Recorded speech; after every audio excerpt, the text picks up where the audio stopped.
Buenos días, estudiantes de primer nivel. Junto con saludar a cada uno de ustedes, esperando se encuentren todos bien de salud, soy su profesora de la asignatura de Ciencias Naturales, Salomé Molina. Mediante la realización de este video, veremos los contenidos de las primeras guías y a revisar el formulario. Para comenzar, nos haremos la siguiente pregunta. ¿Qué es la materia? Por definición se entiende que la materia es todo aquello que nos rodea. Por tanto, todo lo que ustedes tienen a su alrededor se identifica como materia.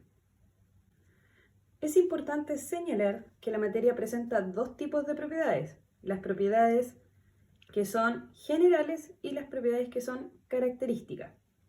Por definición se entiende que las propiedades generales son aquellas que son comunes a todo lo que está hecho de materia. Por tanto, no nos permite diferenciar unas materias de otras. Dentro de las propiedades generales nosotros tenemos la masa y también el volumen. Cuando hablamos de propiedades características, ¿ya?, nos vamos a referir que estas sí varían de una sustancia a otra y permiten claramente diferenciarlas.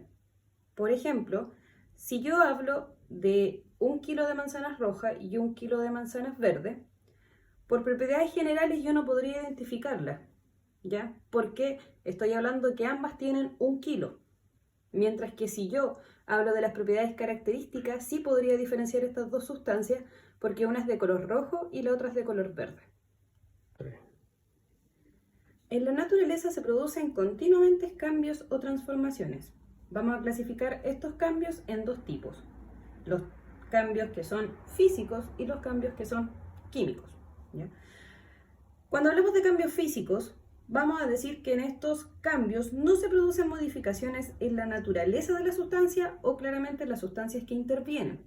Por tanto, no se altera la composición de la sustancia. En cambio, en los cambios químicos, vamos a señalar que son aquellos en los cuales se produce, ¿ya?, o se cambia la composición de las sustancias iniciales. Por ejemplo, si yo tomo un papel y lo doblo, ya estamos produciendo un cambio de papel que está estirado, por así decirlo, y si yo lo arrugo, ya cambiamos la composición, pero sigue siendo papel. Por tanto, ahí estaríamos hablando de un cambio físico. Mientras que si nosotros quemamos ese papel, ya no vamos a tener papel, sino que vamos a tener cenizas. La materia puede existir en estado sólido, líquido o gaseoso. Existe también un cuarto estado de la materia denominado plasma, pero en este caso no lo vamos a ver, ¿ya? La diferencia entre ellos está en las propiedades, las cuales se explican mediante la teoría cinético-molecular. Pero, ¿qué es lo que depende para yo poder identificar a una sustancia o materia que se encuentra en estado sólido, líquido o gaseoso? ¿Ya? Vamos a ver que estas dependen claramente de las características de la sustancia, ¿ya?, es decir, de los átomos que la conforman y de cómo están unidos. También va a depender de la temperatura a la cual se encuentra la sustancia, ya que si la calentamos, lógicamente se va a transformar. Y por último, va a depender también de la presión, por ejemplo, ya que si aumentamos la presión a la cual se somete un gas, ¿ya?, es posible que éste se licúe sin modificar entonces la temperatura. Por tanto, quiero que quede claro que una sustancia, para que se encuentre en estado sólido, líquido o gaseoso, va a depender de las características de la sustancia, ¿ya?, de la temperatura y por último de la presión. Cuando yo digo que una sustancia se encuentra en estado sólido, líquido o gaseoso, vamos a identificarlo mediante las siguientes características. Cuando yo hablo que una sustancia se encuentra en estado sólido, vamos a señalar, como lo muestra el dibujo ahí, en ese cubo, ¿ya?, vamos a identificar que las partículas se encuentran fuertemente unidas entre sí. Por tanto, ocupan posiciones fijas, lo que hace que el estado sólido sean principalmente sustancias rígidas, ¿ya? Por tanto, las partículas que están ahí no solamente van a vibrar, ¿ya?, no se desplazan como sí ocurre en el estado líquido y claramente como ocurre en el estado gaseoso, ¿ya? Como principal característica del estado sólido, vamos a señalar que estos tienen masa definida, volumen, no pueden comprimirse, expandirse o fluir. Con respecto al estado líquido, vamos a señalar que las partículas se encuentran unidas por fuerzas de mediana intensidad. Es como el equilibrio entre el estado sólido y el estado gaseoso. Por tanto, vamos a señalar que se encuentran más separadas, ¿ya? Que en el estado sólido, y eso es lo que permite que en el estado líquido estas partículas se puedan desplazar. ¿Ya? Los líquidos se adaptan a la forma del recipiente que los va a contener, tienen una masa definida, tienen un volumen constante y fluyen con facilidad. Ya no pueden comprimirse ni expandirse. Y por último, en el estado gaseoso, como vemos ahí, claramente, las partículas están separadas por grandes distancias, por lo que las fuerzas de atracción entre ellas son bastante débiles, o realmente no existen, ya que se mueven de forma independiente.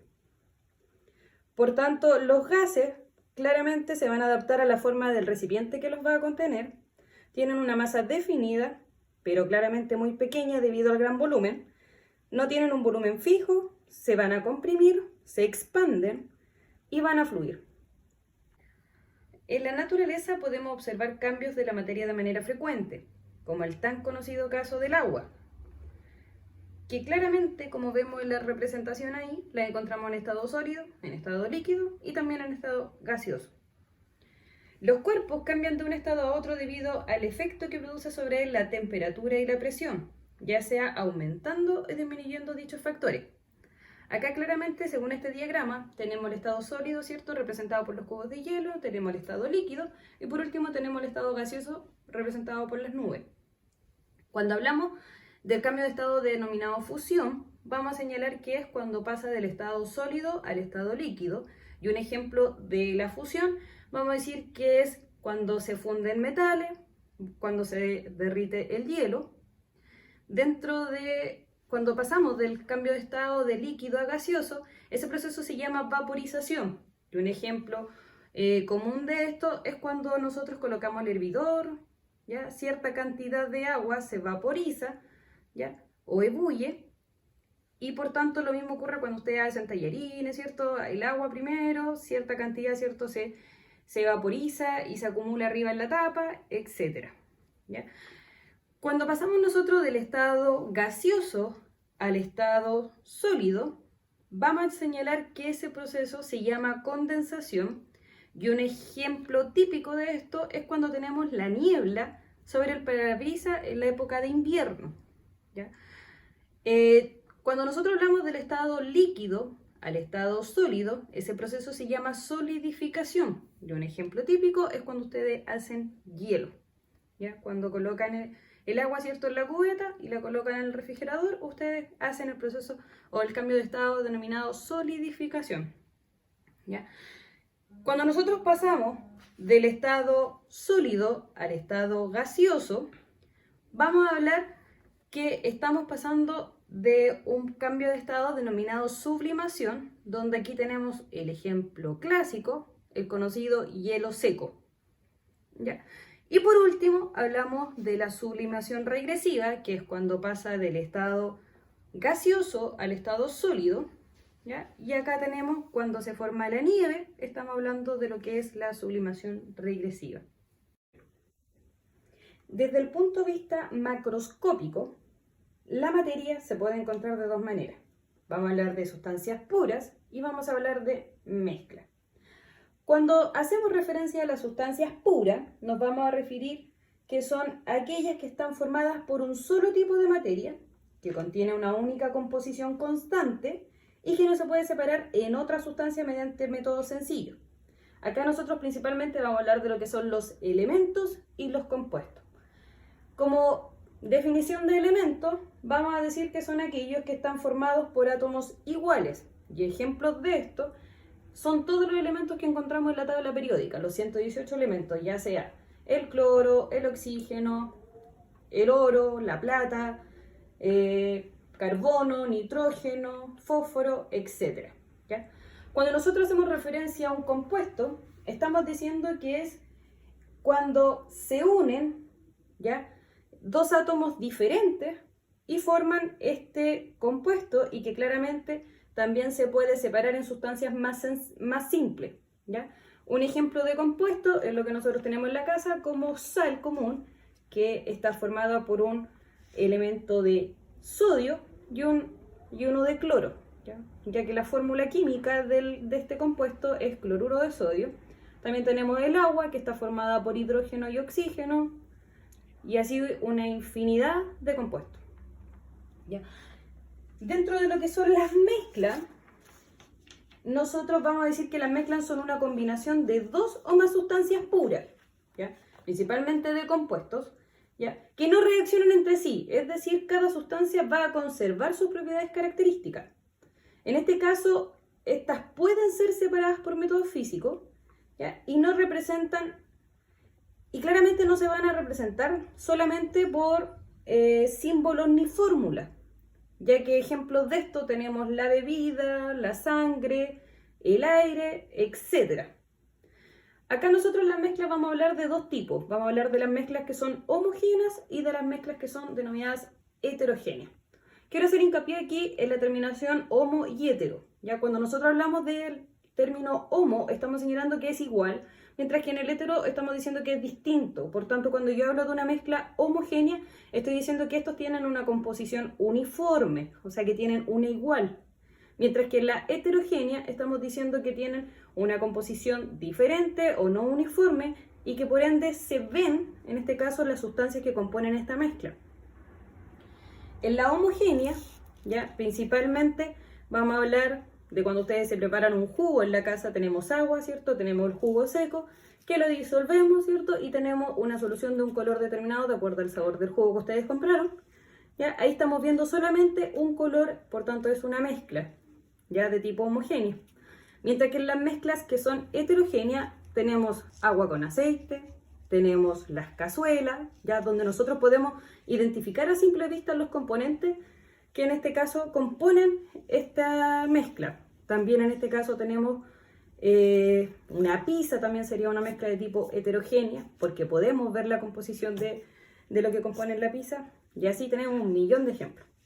Quiero hacer hincapié es que en la guía número 1 y la guía número 2 era principalmente todo el contenido que hemos estado viendo en este video. Principalmente en la guía número 1 podría haber existido algún tipo de complejidad a la hora de elaborar un mapa conceptual que tenía que ver con las propiedades de la materia, ya ahí ustedes tenían que incluir los estados de la materia cuando hablamos de sólido, líquido y gaseoso, y también los cambios físicos y cambios químicos. ¿Ya? En la misma guía aparecía un mapa conceptual de diagrama de flujo, ¿ya? Que tenía que ver con las propiedades de la materia. Por tanto, ustedes lo único que hubieran hecho era como incluir el concepto de cambios de la materia y el concepto de cambios físicos y los cambios químicos que ocurren claramente en la materia. Por tanto, no era solamente tener como una idea general de todo lo que se estaba viendo en la misma guía. Lo otro eran definiciones de concepto. Y por último, si no me equivoco, tenía que ver con señalar ejemplos de cambios físicos y químicos, que creo que ya he dicho bastantes, ¿ya? Pero también en los cambios químicos ustedes tienen la elaboración del pan, ¿ya? Cuando se oxida un clavo, ¿ya? Esos son cambios químicos.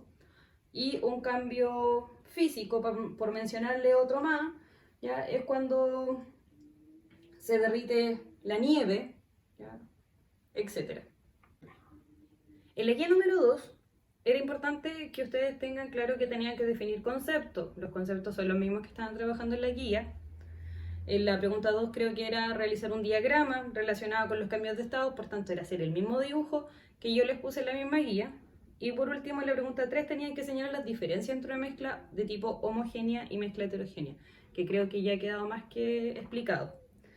¿Ya? El formulario tiene las mismas preguntas de la guía 1 y 2, por tanto solamente tienen que sacarse 7. ¿Ya? Mucho ánimo y fuerza para cada uno de ustedes.